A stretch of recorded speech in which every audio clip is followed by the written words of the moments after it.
5, qui a Martin, Alexandre, Benjamin, Damien et moi, Rémi. Donc nous on est issus du monde du jeu vidéo, donc on a forcément travaillé sur un jeu vidéo. Et on est parti sur le principe de Raze et Child of Eden, donc c'est des rail shooters qui sont graphiquement très simples à reproduire. Et donc Child of Eden avait été développé pour Xbox et PS3, donc nous on a fait une adaptation pour PC avec le Perceptual SDK. Un petit marquant, je peux commencer la vidéo.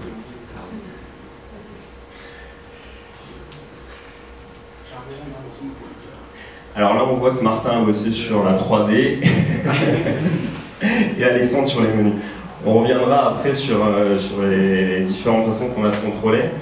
Donc là, le principe, c'est donc de loquer tous les ennemis qui arrivent, qui sont représentés en rouge. Et dès qu'il y a une ouverture, une impulsion des doigts de la main, vous allez avoir des projectiles qui seront tirés sur les cibles qui ont été loquées.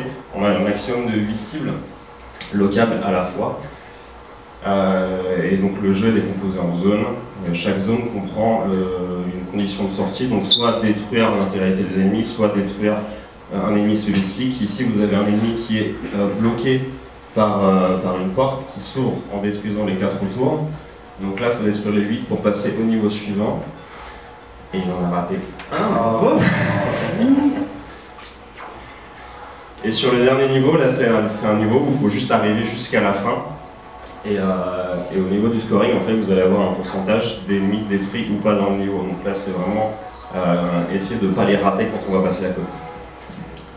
Au niveau du contrôle, in-game, en fait, on a un peu redéfini le viewport que nous fournit la caméra, parce qu'on s'est rendu compte qu'on n'a pas fait d'adaptation gaucher, mais quand on est droitier, pour parcourir l'écran, on se passe devant le visage. Du coup, en fait, on va redéfinir le viewport des positions de la main pour qu'il soit localisé à droite de la tête et qu'on ne soit pas gêné. Dans les menus, on n'a pas repris ce même principe-là parce qu'il faut faire un gros mouvement pour sélectionner les parties du menu. Martin va peut-être pouvoir vous montrer. In-game, alors il y a deux actions aussi qu'on peut faire, c'est que si on baisse la main, le jeu se met au ralenti, donc c'est une pause in-game, on peut sortir de la machine et revenir, et dès qu'il va remettre la main, le jeu va repartir. Et ce qui nous a manqué au niveau du temps, c'est la deuxième main, voilà. Quand on met la deuxième main, on aurait dû changer d'arme et avoir un menu in-game, et malheureusement, ça devait être là.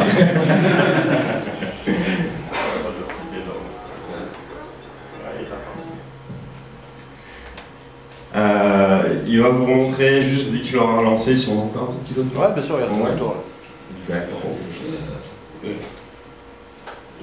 T'inquiète. On va juste commencer le tout premier niveau qui est très rapide dans le sélecteur de niveau pour vous montrer une petite chose à la fin qui pareil n'est pas terminée. Le but c'était d'avoir le moins d'interaction possible avec le clavier, donc à la fin du niveau, pour le high score, on ne va pas taper son nom. On va avoir le flux RGB de la caméra qui sera retransmis sur le PC, et avec une gesture, donc forcément on est dans un jeu, on gagne, hein, le V de la victoire va déclencher la prise de photo. Tu remets le 3. Le dernier, non? Non, c'est là. Donc la gesture de la victoire permet la prise de photo, la sauvegarde de la texture, et donc dans le high score, on aurait dû avoir le score avec l'avatar de la personne qui a joué. Et donc ça évite toute interaction clavier in-game, du menu au gameplay jusqu'à la saisie du score.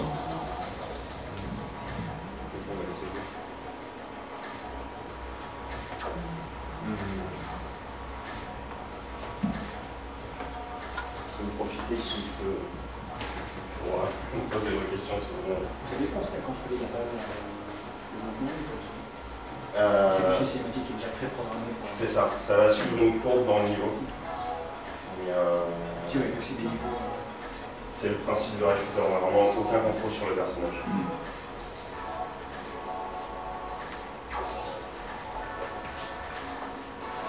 C'est développé dans quel environnement? Unity.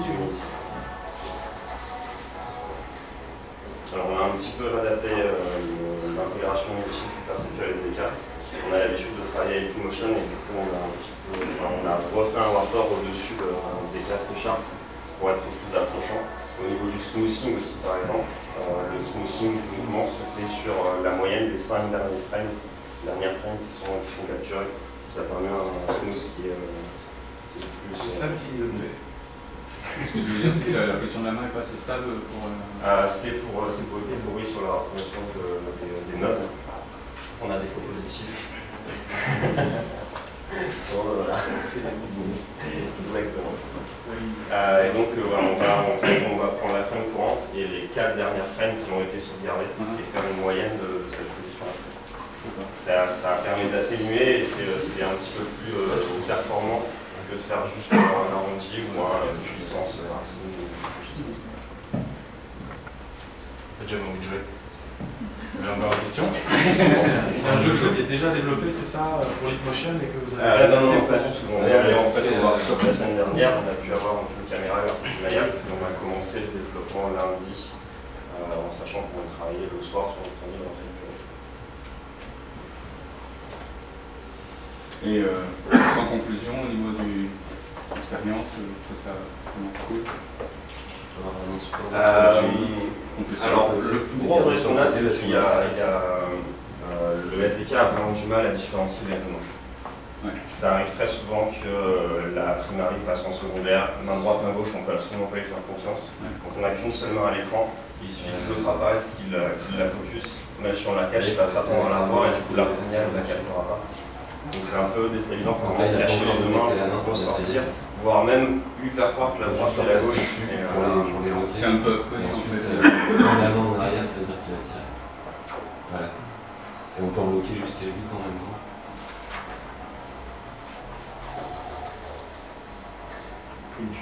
Bien. Je suis un monstre. Là. Là, c'est quoi là? Le principe, il faut débloquer les cartes pour pouvoir ouvrir le centre. Alors le premier niveau est linéaire aussi, c'est-à-dire qu'on va passer devant les roues. Si on les rate, le niveau se terminera à la fin du parcours. Celui-ci c'est un niveau en loop, donc tant qu'on n'a pas réussi à ouvrir le noyau, à détruire le noyau, on va tourner autour de la structure.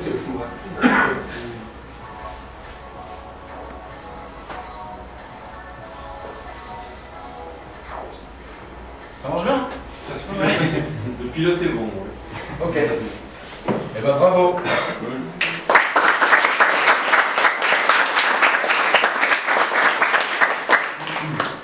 Ok. On enchaîne? Merci les mecs.